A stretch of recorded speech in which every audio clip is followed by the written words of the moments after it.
everyone. It's Abby Glassenberg from Craft Industry Alliance. I hope you are having an amazing day today. I have been having a good morning, trying to respond to a bazillion emails, which I just feel like is the story of my life. But anyway, making some progress, which is always a good thing. And today we are going to be going live with one of our amazing members, Darcy from Tallulah Art Head, and I'm very excited to be talking to her. Darcy, I see that you've joined, so welcome. Hopefully you can request to go live. I know it's been a little bit finky here requesting to go live, so hopefully that will work. And while we're waiting for Darcy to do that, I wanted to tell you that this Thursday, so yes, that's tomorrow, we are going to be having a really amazing webinar. We have almost 200 people registered for this webinar, and it is going to be with Wolfcraft. They are a female-run PR firm, and they are all about getting more PR, more press for your business. So they're going to be live workshopping 4 of our members. And we're all going to get to watch as they kind of look at the members' websites, their e-commerce, their social media, their about page, their photos, just everything, and help them sort of craft their story for journalists and for press. So I'm super excited about that. I have tons to learn about that, and I think it's going to be pretty cool. So I can see Darcy has requested to join. Request to her, so hopefully she can join us. So if you are a member of Craft Industry Alliance, I hope that you'll join us. And here's Darcy. Hi. Hi. How are you? I'm great. Thanks, Abby, for having me do this. This is really good. Good. Yeah, I'm excited to see you, and I love your backdrop. My green wall. Yeah.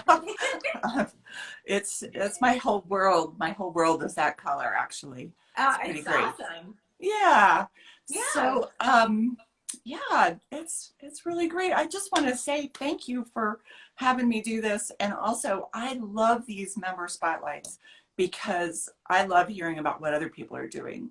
It's really great. Me too. And I have learned so much, and it's like the highlight of my week. I like drop in on your studio and I'm like, what are you doing? It's like gives me so much like this pop of energy every Wednesday afternoon. So for me, it's just wonderful, and I just feel like so connected to everybody, and I love doing it. So tell us, you've got kind of, I love your business because you've got kind of this sort of practical side and then this sort of like fine art side, and it like comes together to make up all of you. So tell us a little bit, I guess, how you got started, and then like how each branch works, I guess.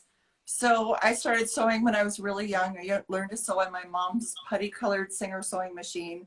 I can sort of trace my entire life through sewing machines, like starting with that machine and ending up with, I have a Juki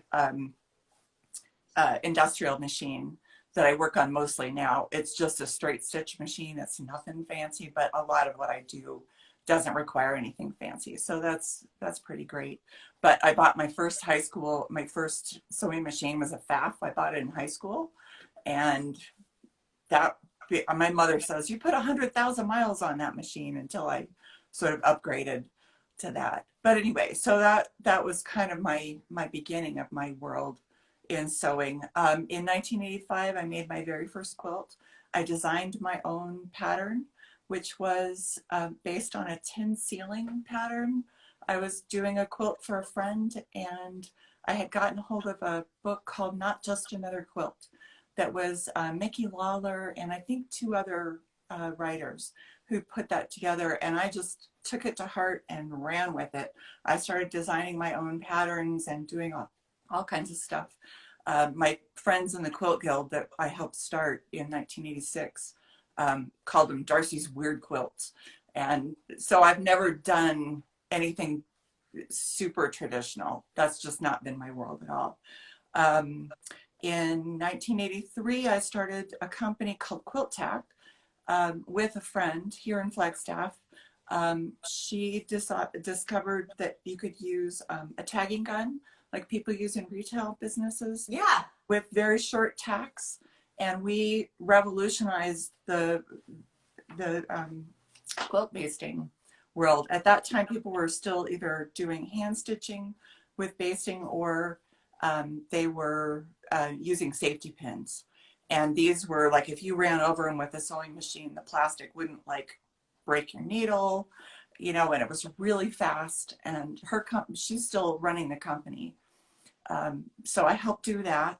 And then as a part of that, I got connected with going to Quilt Surface Design Symposium in Columbus, Ohio. And I met some amazing teachers in there. The first time I walked into an exhibit of art quilts, which I didn't know anybody was doing.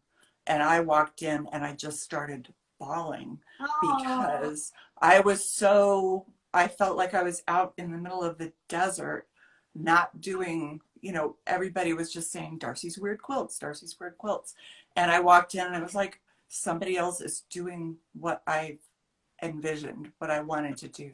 So it was a huge breakthrough for me around the, you know, sort of early to mid 90s, around that time. And then I was in Quilt National a couple of times in 1997 and 2003. I opened a tiny little gallery downtown in Flagstaff in 2006. And then we were in the process of building this studio at that time. And I just needed a place to work. And so I thought, well, I'll just move my studio downtown. I'll have a little gallery. It'll be really fun. And I am a terrible shopkeeper. This is one of the things I learned. So I moved my studio back home. I let go of the gallery, and then the recession hit, which until then I had been selling pretty much everything that I made and doing a lot of commission work, and things just kind of shut down. So I sort of took a little time off and started thinking about what I wanted to do. And finally, and I was doing more non-commercial work. I did a piece called the Kevlar Kimono, which is a 7-foot tall silk kimono that is has a political message behind it. So I did that. And I've always kind of done a lot of sort of cross-discipline collaborations with other artists, and always had a lot of friends who were potters and painters and printmakers, you know, so I've always had that kind of cross-disciplinary, you know, taking ideas from all these other media. So I spend a lot of time thinking about that kind of stuff. And so the kimono happened, and then I started doing, I've gotten an Arizona Commission on the Arts grant for a project, but right before that I did a show that's what this piece is from, called Ultraviolet. And all the pieces in that show had a message printed on them, screen printed with ultraviolet paint that would only show up under an ultraviolet flashlight. Wow, so, that's so cool. It was a way of expressing women's voices that don't always get seen unless you look very closely under the right kind of light. So it was a pretty political show and not commercial at all. I mean, I've sold one of the pieces from that show out of, I think there were 6 or 7 pieces in that show. And so all that to say that the reason I started doing the Tallulah art headline was because my work was becoming less commercial, and it really freed me up to keep me in art supplies and keep me solvent without doing, you know, without trying to say, oh, I'm going to turn my art into a commercial venture. So I started out making these market bags for friends. I think you can see that. Yeah. So they're lined, you know, I mean, and they're oilcloth, right? And they're made out of oilcloth, which comes from Mexico. And so I started making these. And then once I started making these, and I ended up with scraps. So then I started making the journal pouches. So those are, I just take my like a um, composition book, like, you know, just that you buy for 50 cents during school season, school supply season. And so those fit in these. And then I make, from those scraps, I make these, which are the smaller, like a pencil case size. So everything is lined. And so there's a logic to the sizes too, that this begets this, begets this. And for my scraps, I actually work with a company called Artomat that does vending machines that used to be cigarette vending machines. Yeah. So I make a bookmark that has a fortune printed on it from my oilcloth scraps. So almost nothing goes to waste. And that's been a big part of my my feeling about making art and stuff. So Right. Right. And it's so interesting. And I wonder about your feeling just generally about making something that was, as you said, sort of more commercially viable. Do you have feel like, does it make you feel good when you're sewing them, or do you feel like resentful? Do you feel positive? Like, does it give you energy to make them? Like the Tallulah Art Headline, or like the hours that you're spending, or like, I guess, how many hours in a week or in a day are you devoting to that versus devoting to your fine art work? And how are you feeling sort of internally when you're working on one versus working on the other? So I'm not good at sitting still. My mother calls me a springbutt because I can't quite do one thing all the time. That's why I made such a terrible shopkeeper. People would come by and say, "Oh, I came by, but you weren't there. Whoops." Um, so it's really good for me to kind of have that crop rotation. I'm also a writer, so I write and I make the Tallulah stuff and I make my fine art, and it just depends on the day or the week or the month, you know, but there always seems to be a flow to it. A couple of years ago, I started making, a friend of mine and I were doing screen printing. And so this is a kitchen towel that has one of my screen printing designs on it.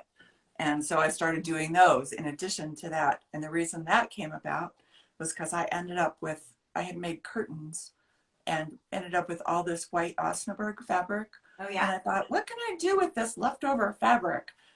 So again, the sustainability is like, well, I got this, what can I do with that? And I'm always, so that kind of crop rotation really works for me. Right. Okay. So You know, even in my scraps of my fabrics, you know, when I'm doing, I have, so these are the scraps that I use to do my art quilts. They're a stitched textile collage and they're all fused. I fuse my big pieces of fabric, but then I'll also fuse all the tiny pieces as well. So it's not really a time saver. It's more direct than actually piecing something.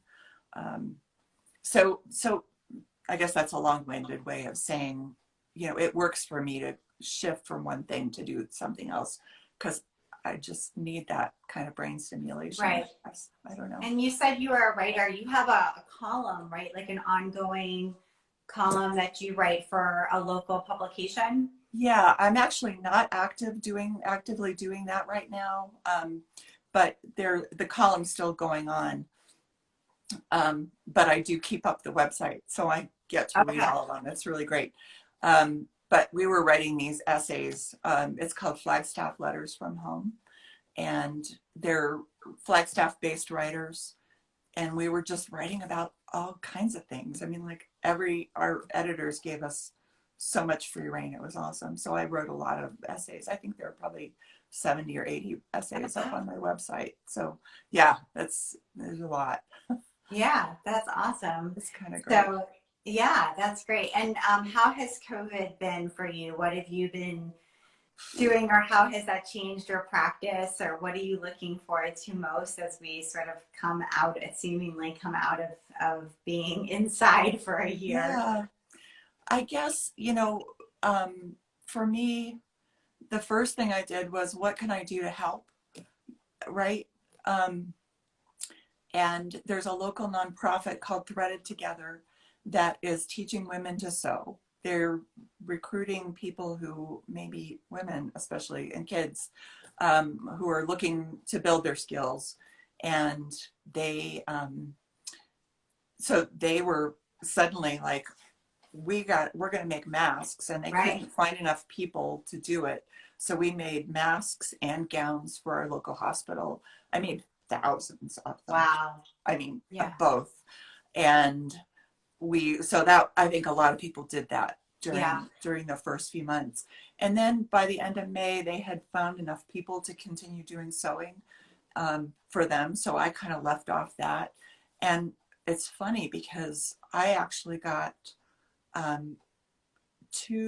I did 2 commission pieces in the fall for a client. And then now I'm actually working on 4 big commissions pieces for a local restaurant that's done really well through the COVID part. Actually, I used to do marketing for the restaurant as well, for Karma Sushi. And so I guess I stayed pretty busy. You know? The only thing is that I would have normally traveled quite a lot. My husband's a mathematician, and so he gets to go overseas a lot. And he didn't do any of that, so I didn't get to go with him for any of that kind of travel. And also we moved my mother to Flagstaff from Southern Arizona last fall. So that was a big chunk of my life, taking care of her. But now she's 5 minutes away, which makes me really happy. Yeah, right. Good timing on that. Yeah. To have her right nearby through this whole. Yeah. So, I think, and, I guess I do miss that collaborative and the connections with other artists. And that's one of the reasons why our mastermind group has been so great. Oh, good to hear. I felt like, that making those connections with Ellen from the Chili Dog, and with Cheryl from Meadow Mist, and with the gal with Christine from, now I'm not going to say her name, her company name, Treasure Goddess. So the 4 of us have just connected, and it's been so great. Yeah, we've really had a terrific connection, and we feel like we want to continue going. That's so good. I'm really so glad. I love to hear when our mastermind groups really gel, because it makes a huge difference, and that's awesome. Especially during COVID, but I think anytime. That's great. So, well, Darcy, this has been wonderful. I'm so glad I got to peep in on your studio and get to know you a little bit better and hear about your journey. And you've really been in quilting for a long time, from really the resurgence of quilting in the U.S., which is incredible, honestly. I think that's so cool. I made my first quilt in 1986, and it's kind of shocking to look back and go, wow, but I think you just, the longer you live, you collect, experiences. And so all of that, I bring all that to bear on my work now. Which is really, it's gratifying to do that. That's one benefit of getting older. And I also think it's really neat as a model to hear about somebody who is able to both pursue fine art and also have a commercial line at the same time. And that balance, because I think that's a potential solution for other people too, who want to be able to sort of sustain themselves financially, but still not give up their dream of being able to create fine art, and to be able to do both at the same time. So I think that's really inspiring too. Yeah.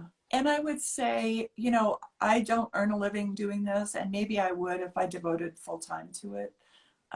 But I think it keeps me in art supplies for sure.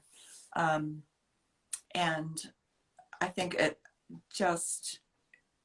I would rather be doing this than working for somebody else. I'm working for myself. Right. So I think that's that for me is a big benefit.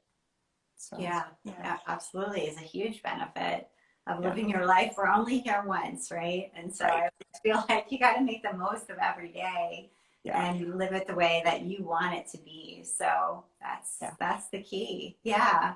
Well, this has been wonderful. Thank you for Thanks. spending the Thank you time. so much, Abby. Yeah, It's thank been you for great. spending the time with us. Thank you for sharing about your business and your life. And thank you for everybody who joined us today. We will be back next Wednesday for another member spotlight. And until then, take care and we'll see you soon. Bye, Okay. everybody. Bye Bye. bye.